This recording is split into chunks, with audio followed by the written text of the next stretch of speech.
Hey everybody, it's your pal Drew Tracy, and time for another episode where I go deep diving into some real screwball stuff. And if you've seen the thumbnail of this episode, you'll know exactly what I'm talking about. Now, a lot of people either didn't know about this or they've buried it in their memory banks. I actually forgot myself. I just remember I liked Scott Collins' interior art, and I love the Jimmy Chung cover. I mean, Jimmy Chung has not drawn anything bad in his life. He's just amazing. I knew him from CrossGen. We were kind of like cubicle pals around the corner. And after CrossGen fell apart, we stayed friends. And sometimes he'd have me over his place, and we could just both, he'd be drawing, I'd be inking, and it was nice. It was pretty cool. That's one thing I miss since I moved away from Tampa. But back here in Georgia, you had the guys in studio guys, and you had a lot of other artists, but they've parted ways and just gone their own, different places. So that's a drag. For me personally, that's all. It's all about me, don't you know? Actually, when Chuck Austin writes a book, it's all about Chuck Austin and his weird, deviant ideas. He did the worst run of X-Men ever in the early 2000s, by far, not to be outmatched by anybody. Now, I'm having a caveat here.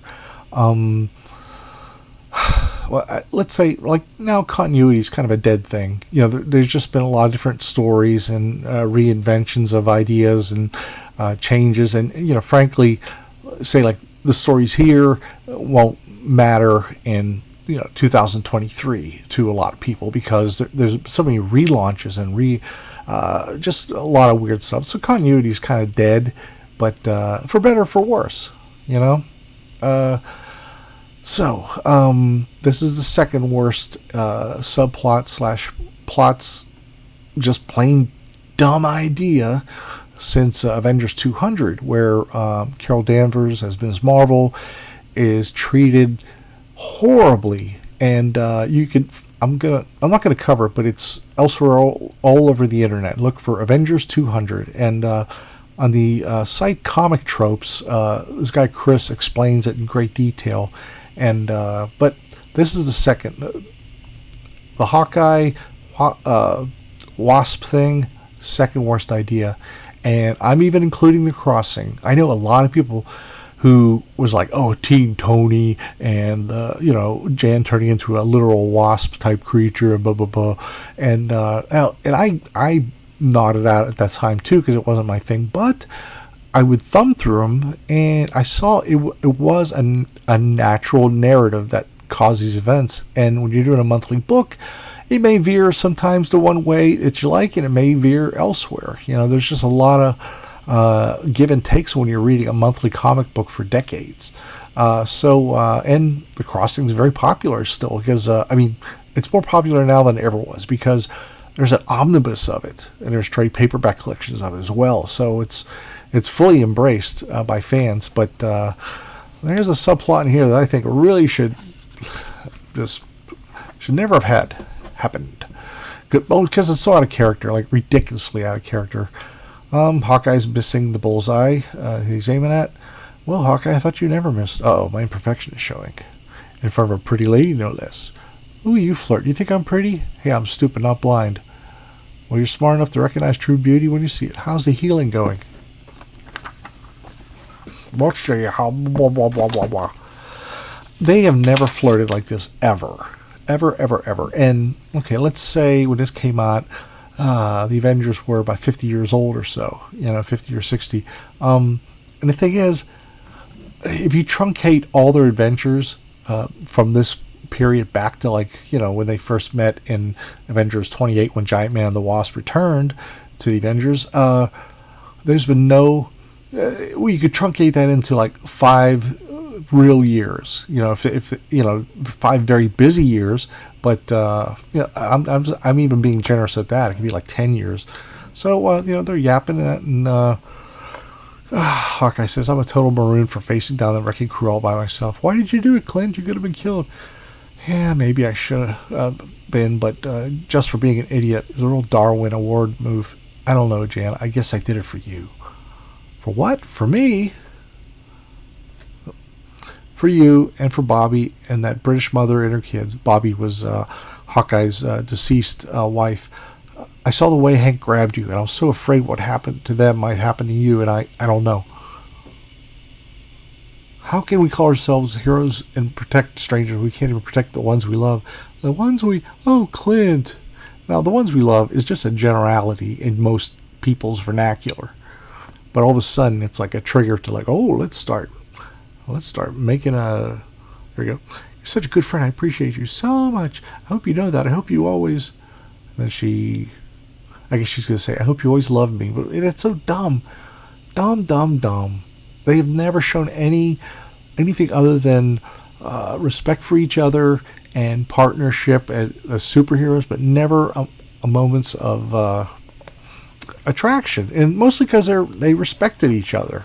And the whole problematic thing with Hank Pym, back when he was Yellow Jacket, that's another one of those war stories, but somehow they retconned that Kang messed with Yellow Jacket. Long story. Hi. So soap opera. I hope you don't mind. That was an impulse just to kiss you. Do I look very complaining? I never talked about anything like that, Clint. It was nice. It was. Want to do it again? Chuck Austin is so... He doesn't care about... He writes what he wants to write, and he's not good at it. He did the worst run of X-Men ever. That's also covered by Comic Tropes. And there's a lot of crazy shit he did. Well, Hank, who is... he's back to dating the Wasp again, and he goes, what do you think you're doing? Making time with my girl. Want me to put you back in a hospital bed or what? We were just talking, Hank. That's not a very funny joke coming from you, Hank. Now, this is opening up a lot of wounds that would have never... It just wouldn't happen at this point. I mean, so much has gone over, and that it's just dirty and dingy, and it makes them all look very petty and ugly and greedy and like, we'll do anything. I'll make out with your ex-wife. I don't care if you know it, blah, blah, blah, blah. It's just really dumb. And... Was that all you were doing, Hank? Joking? Of course I was. Where did this come from all of a sudden? I just come by to see you, and how you're doing, and you're all over me? I mean, I know I have a history of going off the deep end, but that's all behind me now. Come on, you know that, Clint. Right, Clint? I would never hurt the people that mean something to me. And that's going back to the unfortunate story that Jim Shooter wrote where... Yellow Jacket backslapped the Wasp, and Jim Shooter tried to pass that off to Bob Hall, the artist. I guess the artist wrote it there. I didn't catch it fast enough. Bullshit. Because at the end of the book, which Shooter was also scripting that issue and being editor-in-chief, the Wasp shows up at a meeting with sunglasses. She takes them off, and she has a black eye. So... It was a horrible moment in Avengers history. Okay, maybe this is... I don't know if this is the third or the second still, but the wife beating of the Wasp was pretty horrible, and I don't know why it came out of nowhere. And it was all Jim Shooter. So that's all I'm saying.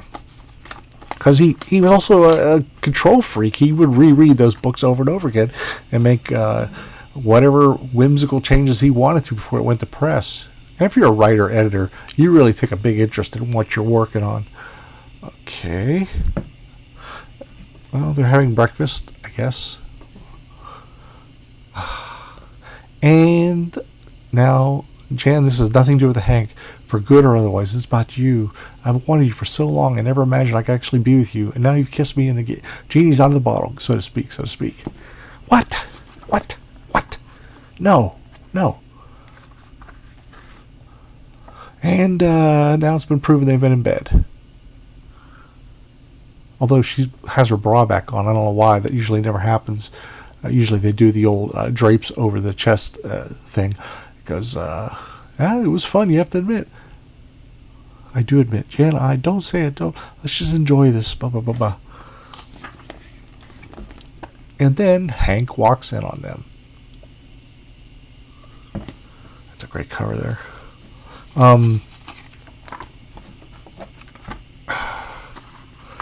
So there's battle going on in the next issue, And someone else going to deal with that burning babe?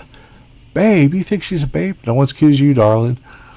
Okay, is someone else weirded out by how fast we fell into that? Clint, be careful.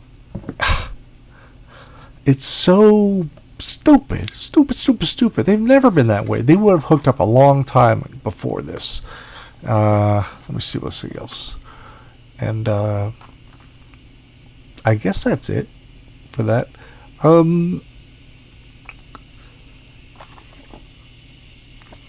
Here. Sorry about that. I lost my place with so many elements of the storyline. I just got overwhelmed. John Walker takes on a Captain America uniform to create the new invaders. And Hawkeye, who's always had a problem with John Walker and vice versa, he says, "Can't say I didn't warn you." He fucking shoots U.S. agent / Captain America in the leg with a point. Not a trick arrow, not a gas arrow, whatever. That never happens. Hawkeye doesn't casually jab somebody with a lethal weapon like that. So Chuck Austin, he's just...